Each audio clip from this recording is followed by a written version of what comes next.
Hello friends, this is SP. Welcome to Adhikar Manch. We are present here with a new session, that is Indian Constitution Question Series. तो हाँ दोस्तों, हम जो हाजिर हुए हैं, हम जो प्रेजेंट हुए हैं एक नई सीरीज़ के साथ, जो कि रहेगी भारतीय संविधान प्रश्नोत्तरी पार्ट 3।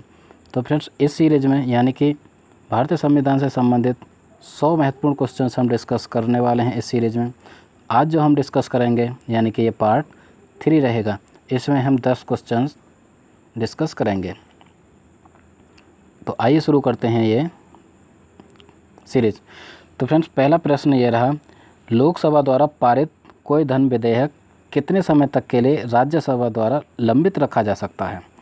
ठीक है, ए ऑप्शन कहता है 14 दिन तक, बी कहता है 1 महीने तक, सी कहता है 2 महीने तक, या फिर डी कहता है 3 महीने तक। तो फ्रेंड्स, क्वेश्चन को दोबारा से समझने की कोशिश करें। यानी कि लोकसभा द्वारा पारित कोई धन विधेयक, जब भी लोकसभा किसी भी धन विधेयक को क्या करती है, पारित करती है। ठीक है, लोकसभा द्वारा कोई भी धन विधेयक पारित हो गया तो धन विधेयक कितने समय तक के लिए राज्यसभा द्वारा, तो वो जो धन विधेयक है राज्यसभा द्वारा कितने समय तक के लिए लंबित रखा जा सकता है। ठीक है, तो आई होप ये क्वेश्चन क्लियर हुआ होगा। अब हम ऑप्शन की तरफ चलते हैं।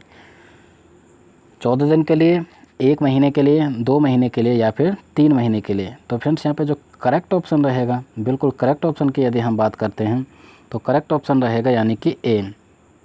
राज्यसभा किसी भी धन विधेयक को जो लोकसभा द्वारा पारित हो रहा होता है, ठीक है, उसे 14 दिन तक लंबित रख सकती है, उससे ज़्यादा नहीं रख सकती। ठीक है, जो मैक्सिमम टाइम ऑफ है यानी कि मैक्सिमम पीरियड ऑफ टाइम है वो 14 दिन है। ठीक, तो प्रथम जो प्रश्न है इसका ऑप्शन ए बिल्कुल सही रहेगा। अब हम चलते हैं नेक्स्ट, यानी कि दूसरा क्वेश्चन। ये रहा दूसरा क्वेश्चन। दूसरा क्वेश्चन क्या कहता है, वित्त आयोग की संस्तुतियाँ, वित्त आयोग की जो संस्तुतियाँ हैं उनसे संबंधित यहाँ पर चीज़ें पूछी गई हैं। ए कहता है राष्ट्रपति पर बाध्यकारी होती हैं, जितनी भी वित्त आयोग की संस्तुतियाँ होती हैं वो राष्ट्रपति पर बाध्यकारी होती हैं। ठीक है, या फिर राष्ट्रपति पर बाध्यकारी नहीं होती। उन सभी संस्तुतियों को मानने के लिए जो राष्ट्रपति होता है वो बाध्य होता है। ऑप्शन ए ऐसा कहता है, बी कहता है बाध्य नहीं होता, सी कहता है पारंपरिक रूप से सामान्यतः स्वीकृत हो जाते हैं, या फिर डी कहता है सरकार द्वारा सुविधा अनुसार स्वीकृत या अस्वीकृत कर दी जाते हैं। तो फ्रेंड्स, यहाँ पे जो करेक्ट ऑप्शन रहेगा क्वेश्चन नंबर 2 का या प्रश्न नंबर 2 का, जो वित्त आयोग के जितनी भी संस्तुतियाँ होती हैं, ठीक है, उन सब में राष्ट्रपति किसी भी चीज़ के लिए ला तो बाध्यकारी होता या बाध्यकारी नहीं भी होता। ठीक है, तो यहाँ पे डी ऑप्शन बिल्कुल करेक्ट रहेगा, सरकार द्वारा सुविधा अनुसार स्वीकृत या अस्वीकृत वो कर दी जाती हैं। तो फ्रेंड्स, प्रश्न नंबर 2 का ऑप्शन नंबर सही बिल्कुल रहेगा, वो डी रहेगा।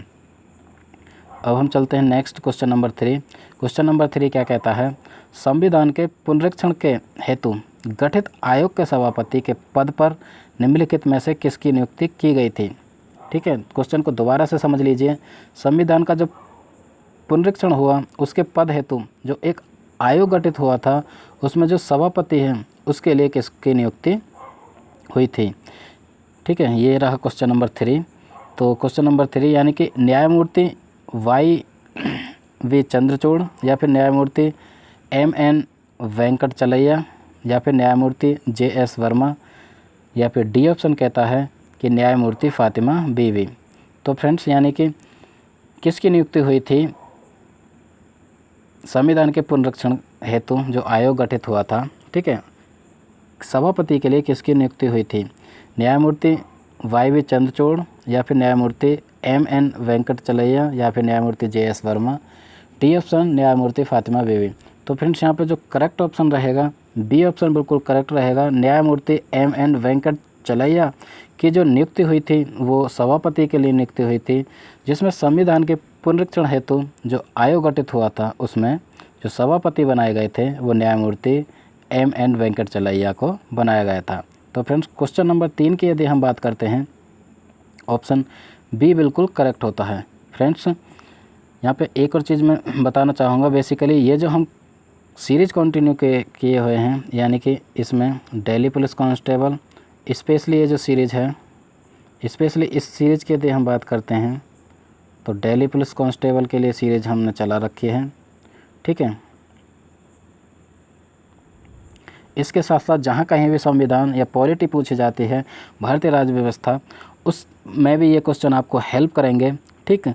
तो ये जो सीरीज़ है इसका हम 3rd पार्ट करा रहे हैं। इसके साथ साथ यदि हम बात करें, ये सेशन अभी थोड़ा सा भी आपको हेल्प करता है तो लाइक करें, कमेंट करें, हमारे चैनल को सब्सक्राइब करें और वीडियो पसंद आती है तो अपने फ्रेंड्स के साथ ज़रूर से ज़रूर शेयर करें।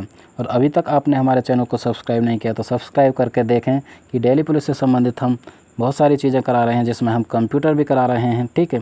कंप्यूटर के साथ साथ जीके जीएस की यदि हम बात करें तो उसमें स्टैटिक जीके हम करा रहे हैं। अभी करंट अफेयर हमने स्टार्ट नहीं किया है, करंट अफेयर को हम नेक्स्ट मंथ से स्टार्ट कर देंगे। इसके साथ साथ हम पॉलिटी की यहाँ पे चीज़ करा रहे हैं, ठीक है। तो आप वहाँ पे जाकर देख सकते हैं हमारे चैनल पर। ये रही एक बात। अब हम चलते हैं नेक्स्ट क्वेश्चन पर। 3 के बाद अब हम चलते हैं 4th क्वेश्चन पर।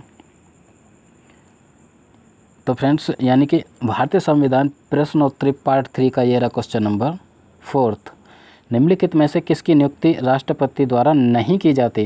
फ्रेंड्स, जैसा कि हम जानते हैं ज़्यादा से ज़्यादा जो नियुक्ति होती हैं वो राष्ट्रपति द्वारा की जाती हैं, लेकिन यहाँ पे क्वेश्चन को अलग तरीके से पूछा है कि कौन सी नियुक्ति है वो राष्ट्रपति द्वारा नहीं की जाती। निम्नलिखित में से किसकी जो नियुक्ति राष्ट्रपति द्वारा नहीं की जाती? ऑप्शन ए कहता है यानी कि राज्यों के राज्यपाल की नियुक्ति, ठीक है। या फिर हम बात करें उच्च न्यायालयों के मुख्य एवं अन्य न्यायाधीशों की नियुक्ति, या फिर उपराष्ट्रपति की नियुक्ति, या फिर हम डी ऑप्शन की तरफ चलते हैं सर्वोच्च न्यायालय के मुख्य न्यायाधीश की नियुक्ति। तो फ्रेंड्स, नियुक्ति की जब भी हम बात करते हैं चारों ऑप्शन में सबसे पहले राज्यपाल, तो राज्यपाल की जो नियुक्ति होती है वो राष्ट्रपति द्वारा होती है, बिल्कुल सही बात है। यदि हम बी की बात करें, बी में उच्च न्यायालय के न्यायाधीश और अन्य न्यायाधीश, मुख्य न्यायाधीश और अन्य न्यायाधीश, उन सब की नियुक्ति राष्ट्रपति द्वारा होती है। उपराष्ट्रपति की बात करें तो इस पर अभी संशय है, इसे छोड़ देते हैं। डी की बात करें सर्वोच्च न्यायालय के मुख्य न्यायाधीश एवं अन्य न्यायाधीश, सभी की नियुक्ति राष्ट्रपति द्वारा होती है, ठीक है। तो यहाँ पे सी ऑप्शन जो रहेगा वो बिल्कुल सही रहेगा, क्योंकि उपराष्ट्रपति की नियुक्ति राष्ट्रपति द्वारा नहीं होती। तो फ्रेंड्स, यहाँ पे क्वेश्चन नंबर 4 का सी ऑप्शन बिल्कुल सही होता है। अब हम चलते हैं नेक्स्ट, ये रहा क्वेश्चन नंबर 5। क्वेश्चन नंबर 5 क्या कहता है उसे देख लेते हैं।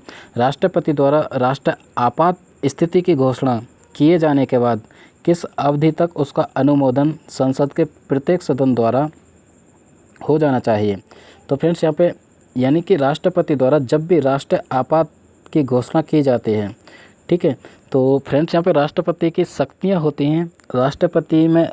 राष्ट्रपति में कुछ निहित शक्तियाँ होती हैं जिनका वो उपयोग राष्ट्र के हित के लिए, ठीक है, या इमरजेंसी में वो कर सकता है। तो यहाँ पे बात हो रही है राष्ट्र आपात की स्थिति में घोषणा करने के बाद किस अवधि तक, यानी कि उनका जो अनुमोदन होता है संसद के प्रत्येक सदन मतलब लोकसभा और राज्यसभा को द्वारा, मतलब उनका अनुमोदन किया जाना चाहिए। कुल मिलाकर राज्यसभा और लोकसभा द्वारा उसे बिल्कुल मान लेना चाहिए। कितनी अवधि तक? यहाँ पे ए की बात करें 1 माह के भीतर, यानी कि 1 महीने के भीतर उनको मान लेना चाहिए, या फिर हम बात करें 2 महीने के भीतर, 4 महीने के भीतर, या फिर 6 महीने के भीतर।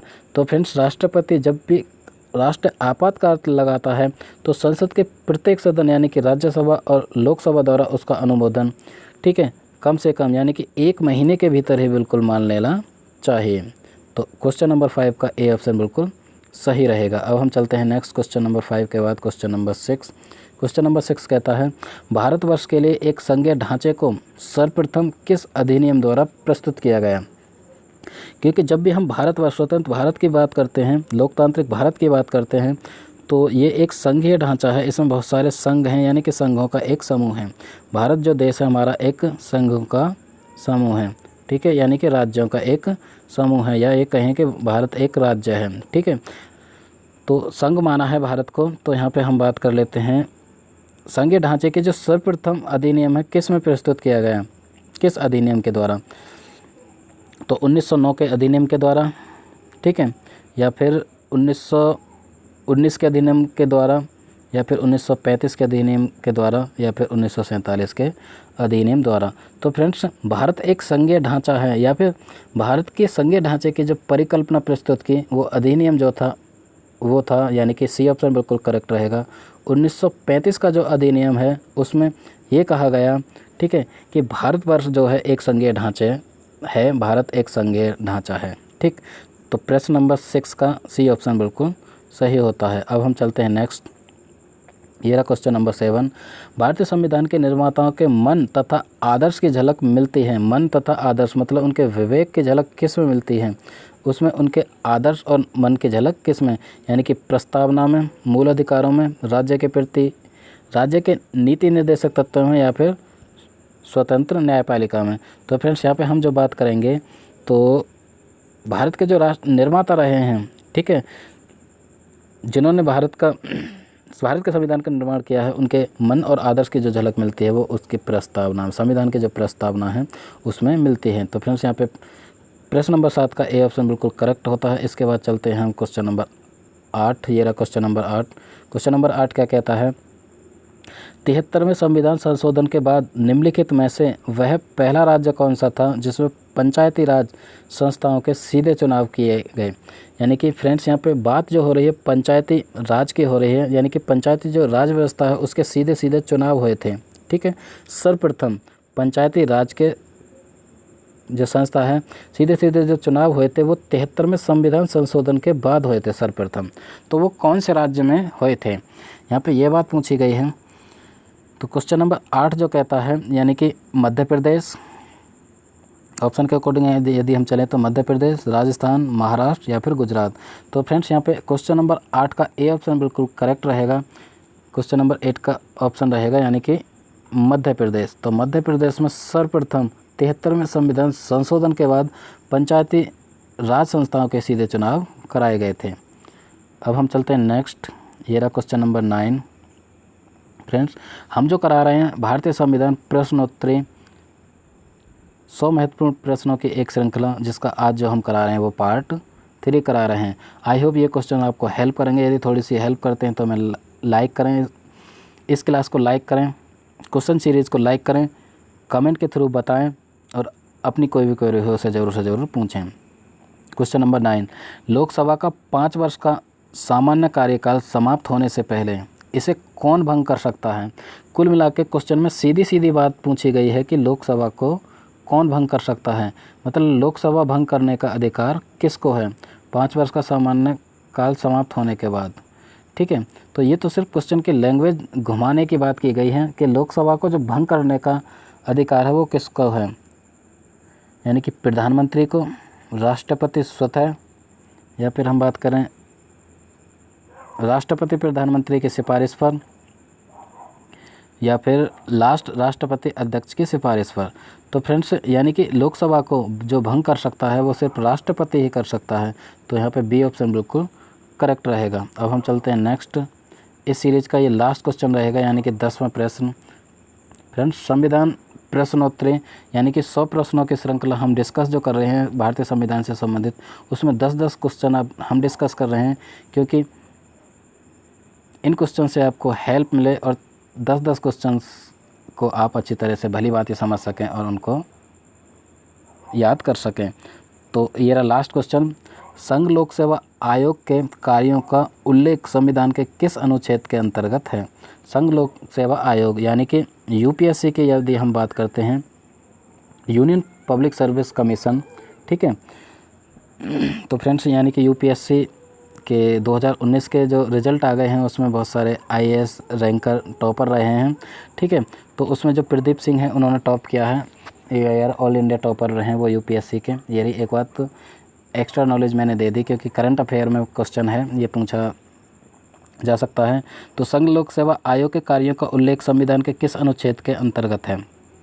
यानी कि यूपीएससी के जो काम हैं, ठीक है, उनका जो उल्लेख है संविधान के कौन से अनुच्छेद में है? 320 में है, या फिर 322 में है, 324 में है, या फिर 325 में है। तो फ्रेंड्स अनुच्छेद यानी कि आर्टिकल की यदि हम बात करते हैं तो क्वेश्चन नंबर 10 का ए ऑप्शन बिल्कुल करेक्ट रहेगा कि यूपीएससी यानी कि संघ लोक सेवा आयोग के जो कार्य उल्लिखित हैं वो संविधान के अनुच्छेद 320 में उल्लिखित हैं। तो फ्रेंड्स यहाँ पे ये क्वेश्चन यानी कि 10वां क्वेश्चन समाप्त होता है। तो फ्रेंड्स यानी कि संविधान प्रश्नोत्तरी का ये था पार्ट 3। जिसमें हमने 10 क्वेश्चन डिस्कस किए। आई होप ये क्वेश्चंस आपकी हेल्प करेंगे। यदि सेशन पसंद आया हो तो लाइक करें, कमेंट करें और हमारे चैनल को सब्सक्राइब करें। ओके फ्रेंड्स, इस सेशन को यहीं पर वाइंड अप करते हैं। That was SP Singh signing off.